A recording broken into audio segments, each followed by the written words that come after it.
Hello viewers, ఈరోజు వీడియోలో నేను మీకు చూపించేది మునగాకు పొడి అండి. ఇది డయాబెటిక్స్కి, వెయిట్ లాస్కి, స్కిన్ కేర్కి, నెక్స్ట్ హెయిర్ గ్రోత్కి చాలా హెల్ప్ అయ్యే పౌడర్ అండి. ఇది మనం రోజు ఒక స్పూన్ రైస్లో కానీ లేదంటే మనం డైరెక్ట్గా అయినా కానీ తీసుకున్న చాలా చాలా మనకి బెనిఫిట్స్ ప్రొవైడ్ చేసే పౌడర్ అన్నమాట. ఇది మనం చాలా ఈజీగా ఇంట్లో ప్రిపేర్ చేసుకోవచ్చు. దీన్ని ఎలా చేయాలనేది నేను ఇప్పుడు మీకు వీడియోలో చూపిస్తాను. Let's start. స్టవ్ మీద ఒక కడాయి పెట్టుకొని దానిలో ఒక స్పూన్ వరకు ఆయిల్ వేసుకోవాలండి. ఈ ఆయిల్ హీట్ అయిన తర్వాత దీనిలో ఒక 2 స్పూన్లు పచ్చిశనగపప్పు, నెక్స్ట్ ఒక 2 స్పూన్స్, ఇదిగోండి నేను చూపించే స్పూన్ తోటి 2 స్పూన్స్ తీసుకున్నానండి. తర్వాత అదే స్పూన్ తోటి ఒక 2 స్పూన్స్ మనం మినపప్పు అయినా తీసుకోవచ్చండి. నేను ఇక్కడ పొట్టుపప్పు తీసుకున్నాను. తర్వాత అదే స్పూన్తో ఒక స్పూన్ ధనియాలు, ఒక 2 స్పూన్స్ జీలకర్ర వేసేసి తర్వాత మనం ఒక 8 నుంచి 10 ఎండుమిర్చి వేసుకోవాలండి. తర్వాత ఒక 8 వెల్లుల్లి రెబ్బలు ఉన్నాయి కదా, అవి కూడా దానిలో వేసేసి మొత్తం మంచిగా రోస్ట్ చేసుకోవాలి.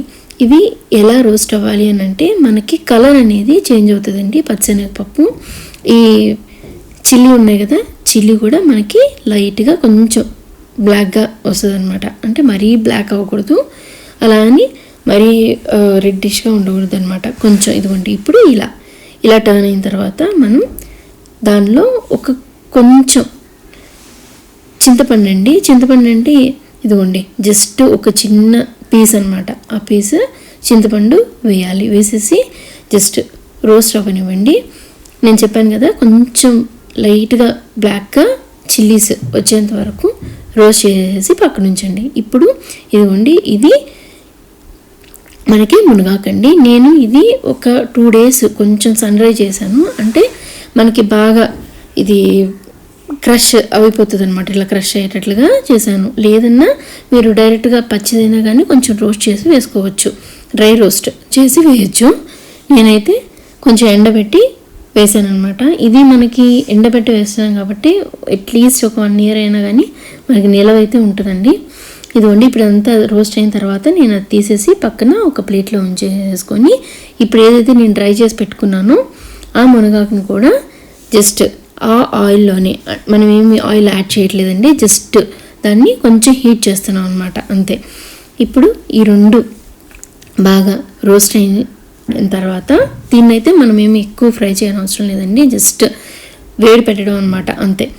తర్వాత స్టవ్ ఆఫ్ చేసేసి 2 పూర్తిగా కూల్ అయ్యేంత వరకు పక్కన ఉంచేసేయండి. ఇది అయితే నేను స్టవ్ ఆఫ్ చేసేసి రోస్ట్ చేస్తున్నానండి. ఇప్పుడు 2 కంప్లీట్గా డ్రై అయిపోయినాయి, కంప్లీట్గా కూల్ కూడా అయిపోయినాయి. సో ఇప్పుడు నేను దీన్ని మిక్సీ జార్లో తీసుకుంటున్నానండి. దానిలో 1 స్పూన్ వరకు సాల్ట్ వేసాను. ఇదిగోండి కొంచెం బరకగా పౌడర్ అయ్యేంత వరకు ఉంచి తర్వాత దీనిలోనే మనం మునగాకు పౌడర్ కూడా వేసేసి బాగా మెత్తగా వచ్చేంత వరకు బాగా మిక్సీ పట్టుకోవాలి. ఇదిగోండి చూసారా, ఇలా కొంచెం బాగా మెత్తగా వచ్చేంత వరకు ఉంచేసి దీన్ని మనం ఒక ప్లేట్లో తీసుకొని మొత్తం ఏదైనా చిన్న చిన్న ఉండల్లాగా ఏమైనా ఉంటే మొత్తం అంతా నీట్గా తీసేసుకొని ఒక గ్లాస్ కంటైనర్లో కానీ స్టోర్ చేసి పెట్టుకుంటే మనకి చాలా రోజులైతే ఉంటుందండి. మనం రోజు అన్నంలో ఒక స్పూన్ వేసుకొని కొంచెం నెయ్యి వేసుకొని తింటే చాలా మంచి బెనిఫిట్స్ అండి ఇది. మీకు కానీ ఈ వీడియో నచ్చితే లైక్ చేయండి, షేర్ చేయండి and subscribe. Thank you for watching.